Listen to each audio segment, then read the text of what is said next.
La vie de millionnaire vous fait rêver, mais vous restez désespérément pauvre? Vous vous demandez comment font ceux qui parviennent à se créer des fortunes en l'espace de quelques années, et vous les admirez? Vous aimeriez vous aussi pouvoir vous offrir de beaux objets ou des voyages, ou gâter vos proches, vivre une vie sans souci à l'abri du besoin, mais rien ne se passe comme vous le voudriez? Vous travaillez comme un forçat depuis des années, mais vos cartes bancaires sont régulièrement refusées à la caisse. Vos fins de mois commencent le 5 et pour vous, rien n'est facile. Dans cette vidéo, nous allons vous parler de 5 très mauvaises habitudes qui vous font rester pauvre et dont vous allez absolument devoir vous débarrasser si vous rêvez de quitter votre condition sociale. Ce ne sera pas forcément simple, mais savoir qu'elles existent, savoir les identifier et s'en débarrasser sont les premiers pas vers le succès. Avant de vous expliquer ce qui ne va pas et pourquoi vous ne parvenez pas à réussir à vous tirer d'une situation financière difficile, n'oubliez pas qu'il suffit de vous abonner pour soutenir notre chaîne et pour toujours plus d'actualités, d'analyses et de comparatifs. Et pour nous suivre en direct et ne manquer aucune opportunité d'investissement, rejoignez notre flux Telegram. Rendez-vous dans le descriptif pour le lien et bienvenue sur Money Radar.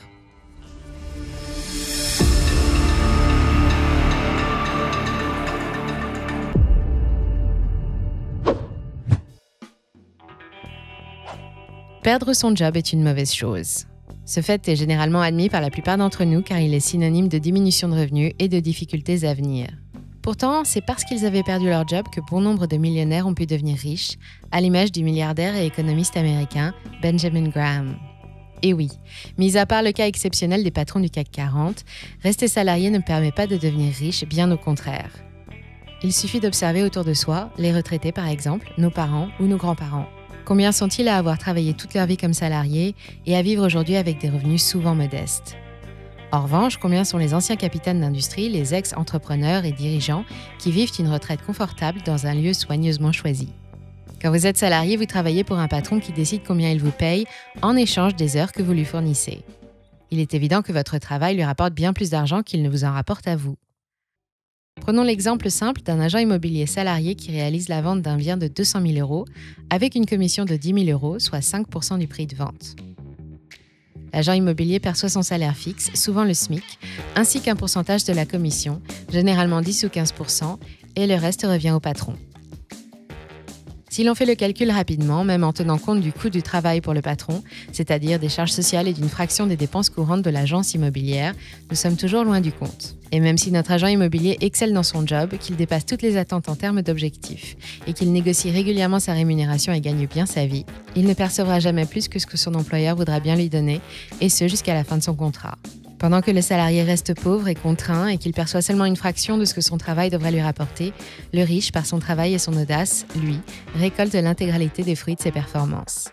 Alors c'est vrai, un entrepreneur n'est payé qu'au résultat, mais il s'offre aussi le luxe de choisir ses activités professionnelles et de ne faire que ce qu'il aime. Cela nous ramène d'ailleurs à une citation de l'artiste Jean-Louis Barrault, « La liberté, c'est la faculté de choisir ses contraintes ». C'est pourquoi dans certains cas, quitter ou perdre un travail peut constituer une formidable opportunité de trouver sa voie, de faire autre chose de sa vie, de plus ambitieux, de plus motivant, comme par exemple emprunter le chemin de la richesse. Voici un autre fait qui découle directement du premier. Nous avons souvent la fâcheuse tendance à reporter nos projets les plus audacieux parce que nos décisions sont freinées par nos émotions, et principalement par la peur de perdre quelque chose, une situation, un avantage acquis, un ou plusieurs biens matériels ou encore des relations.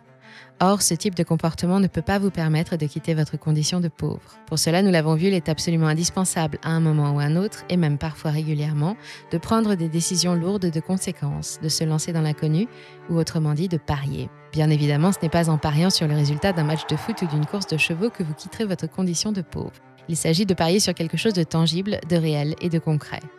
Par exemple, vous-même et vos propres capacités. Il vous faut inverser la vapeur et vous réjouir par avance de tout ce que vous allez gagner, plutôt que de craindre ce que vous allez perdre.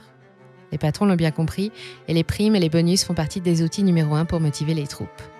De la même façon, c'est cette inquiétude de perdre de l'argent qui fait préférer la sécurité d'un livret A à la performance d'un investissement boursier par exemple.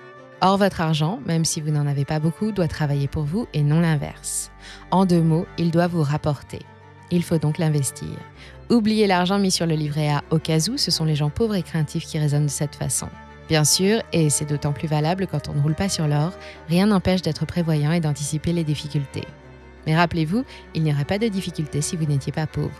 Et il existe d'autres types de placements moins risqués que la bourse qui rémunèrent mieux que le livret A et qui sont accessibles à tous les budgets. Pensez à l'assurance vie, aux parts de sociétés civiles de placement immobilier ou aux métaux précieux. Pensez aussi à vous abonner à notre chaîne pour ne manquer aucune de nos vidéos. Nous nous y efforçons de vous fournir un maximum de conseils et d'informations objectives à propos de la finance et des placements.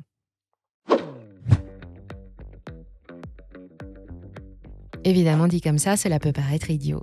En réalité, ce ne l'est pas tant que ça. Combien sommes-nous à considérer que dépenser moins que ce que l'on gagne est plutôt une bonne chose, et combien sommes-nous à ne pas le faire? C'est mathématique, si vous avez tendance à exploser tous vos budgets à chaque fois qu'une occasion se présente, vous n'y arriverez jamais. Mais rassurez-vous, ce n'est pas que de votre faute car il ne s'agit pas toujours d'un phénomène conscient. Souvent, c'est la multiplication de petites dépenses, indolores et parfois totalement superflues, qui nous mettent en difficulté. Payer l'addition à chaque fois qu'elle vous paraît trop élevée ne vous rendra pas riche. Avoir souscrit cet abonnement à Netflix alors que vous ne regardez jamais la télévision ne vous rendra pas riche. Multiplier les assurances, notamment casse du téléphone mobile, assurance accident de vie ou contrat de prévoyance en doublon ne vous rendra pas riche. Consommer et accumuler des biens dont vous n'avez aucune utilité ne vous rendra pas riche. Couvrir vos amis de cadeaux à chaque occasion, même quand il n'y en a pas, vous rendra sans doute populaire mais certainement pas riche. Il est temps de faire la chasse à toutes ces petites dépenses qui vous mettent dans le rouge à la fin du mois. Pour savoir comment, n'hésitez pas à aller voir notre vidéo consacrée au sujet, dont vous trouverez le lien dans le descriptif. L'objectif principal est de dégager un peu de cash chaque mois pour épargner et investir. Oui, mais que faire lorsque les dépenses sont déjà réduites au minimum et que mettre de l'argent de côté est toujours trop compliqué? Dans ce cas, il faut augmenter les revenus. Cela peut passer par une négociation avec votre patron si vous êtes salarié, mais la meilleure solution reste la création de nouveaux revenus qui demandent peu de travail et que l'on appelle des revenus passifs. Ils permettent aussi de se mettre le pied à l'étrier en toute sécurité et de découvrir la création d'entreprises tout en conservant son job. Pour savoir comment vous créez des revenus passifs, un lien vers une autre vidéo se trouve lui aussi dans le descriptif. Voici une des causes principales qui ruinent souvent les tout premiers efforts de ceux qui souhaitent se sortir d'une situation financière tendue. L'impatience. Les faits le prouvent, ceux qui n'ont pas d'argent sont les meilleurs clients de la Française des Jeux, des casinos ou du PMU. Ils espèrent ainsi décrocher le gros lot et changer de vie instantanément du jour au lendemain. Mais ils restent pauvres car ce gros lot n'arrive jamais et ils continuent de miser, de rêver, et ils en oublient qu'il existe d'autres moyens pour y arriver. Les millionnaires du loto sont plutôt rares, une grille simple a une chance sur presque 20 millions de sortir. Si vous aimez les chevaux, vous aurez une chance sur 524 000 de toucher un quintet plus dans l'ordre avec 16 partants et une sur 4 368 dans le désordre avec des rapports très fluctuants. Bref, parier et jouer contre le hasard sont d'excellentes méthodes pour rester pauvre. N'espérez jamais vous sortir de votre situation en gagnant au jeu. Misez plutôt sur vos propres compétences et votre envie de changer de vie. Plantez vos graines dès maintenant et patientez. Plus un investisseur patiente, plus il récolte de fruits. Et c'est valable pour tous les placements. La bourse, l'immobilier, l'or, les œuvres d'art et même les crypto-monnaies. A l'inverse, tout vouloir tout de suite peut amener à prendre de mauvaises décisions, comme par exemple acheter ou vendre des actions quand il vaudrait mieux ne rien faire, investir inconsidérément dans des produits à fort rendement qui s'avèrent souvent beaucoup trop risqués, ou encore se lancer à corps perdu dans le trading d'options binaires douteuses. Résultat, ils perdent de l'argent et la situation dans laquelle ils se retrouvent au final est pire qu'au départ. Pourtant, chacun le sait, Paris ne s'est pas construite en un jour. C'est le proverbe qui le dit. Warren Buffett, lui, dit plutôt « Il m'a fallu 14 ans pour gagner mon premier million et 27 de plus pour devenir milliardaire ». Et derrière lui, tout le corps professoral de l'Université de Columbia rappelle que pour devenir riche, il faut du temps, mais certainement pas 2 semaines. Une personne en difficulté est tellement préoccupée par l'urgence de sa situation qu'elle ne peut pas penser à autre chose. Elle garde la tête baissée car il faut veiller à remplir le frigo, payer les factures et travailler le reste du temps. Les problèmes s'accumulent et la rancœur s'installe. Ne vous êtes-vous jamais demandé comment vous en étiez arrivé à votre situation ?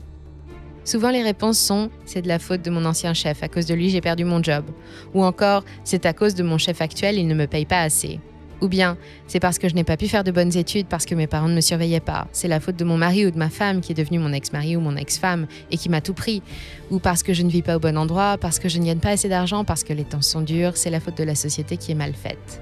Voilà une attitude qui vous fera rester pauvre très longtemps. Le seul responsable de vos malheurs, c'est vous et personne d'autre. Et il va absolument falloir intégrer ça. Un pauvre rejette constamment la faute sur les autres, sur son passé, sur la société, et il n'est jamais responsable de ce qui lui arrive. S'il échoue à faire pousser un rosier, c'est le genre de personne qui va rejeter la faute sur la météo ou sur la variété qui est trop fragile. Déçu, il l'arrachera et le remplacera par autre chose dès la fin de la saison. Il ne se demandera pas s'il n'aurait pas dû préparer la terre, arroser régulièrement ou mettre un peu d'engrais. Ou tout simplement attendre 1 an ou 2 et laisser faire la nature pour jouir d'une somptueuse floraison. Malheureusement, en agissant comme ça, il ne réussira jamais à trouver la bonne méthode, pourtant simple, pour faire pousser un rosier. Transposé dans notre quotidien, à force de rejeter systématiquement la faute sur quelqu'un ou quelque chose d'autre, on n'évolue pas, on ne s'améliore pas et on reste au même niveau. Les forts cherchent des moyens, les faibles cherchent des excuses. Nous allons vous laisser méditer la sagesse de cette citation. Pour résumer, si vous en avez marre de rester pauvre, n'oubliez pas, un pauvre n'est pas audacieux et ne verra jamais la fortune lui sourire. Riche citation. Un pauvre reste absorbé par l'urgence et a si peur de perdre le peu qu'il possède qu'il ne pense même plus à ce qu'il va gagner. Impossible de ne pas rester pauvre lorsqu'on dépense trop, même si ça fait du bien. Un pauvre agit dans l'urgence et vise le trop court terme. En général, on ne devient pas riche du jour au lendemain. Il faut d'abord planter et laisser pousser avant de récolter. Un pauvre n'est jamais responsable de ce qui lui arrive, il ne se remet pas en question et ne cherche pas de solution. Si vous avez réussi à identifier quelques-uns de ces travers chez vous ou l'un de vos proches, félicitations, il ne reste plus qu'à corriger le tir. Vous pouvez également vous inspirer des conseils de célèbres milliardaires comme Warren Buffett, que nous citons fréquemment, ou encore suivre l'exemple de Grant Sabatier, devenu millionnaire en 5 ans avec Google Ads. Et pour vous remercier de votre fidélité, voici une dernière petite vérité à méditer que nous devons cette fois à Thomas Jefferson. Pour obtenir ce que vous n'avez jamais obtenu, vous devez faire ce que vous n'avez jamais fait. À vous de jouer. Si cette vidéo vous a plu et que vous avez appris quelque chose grâce à elle, n'hésitez pas à la commenter, à cliquer sur j'aime et à la partager autour de vous. Enfin, n'oubliez pas que le meilleur moyen de soutenir notre chaîne, c'est de vous abonner pour encore plus d'actualités, d'avis et de comparatifs. Et pour être sûr de ne manquer aucune opportunité d'investissement, rejoignez-nous sur notre fil Telegram. C'était Monia Radar, à très bientôt.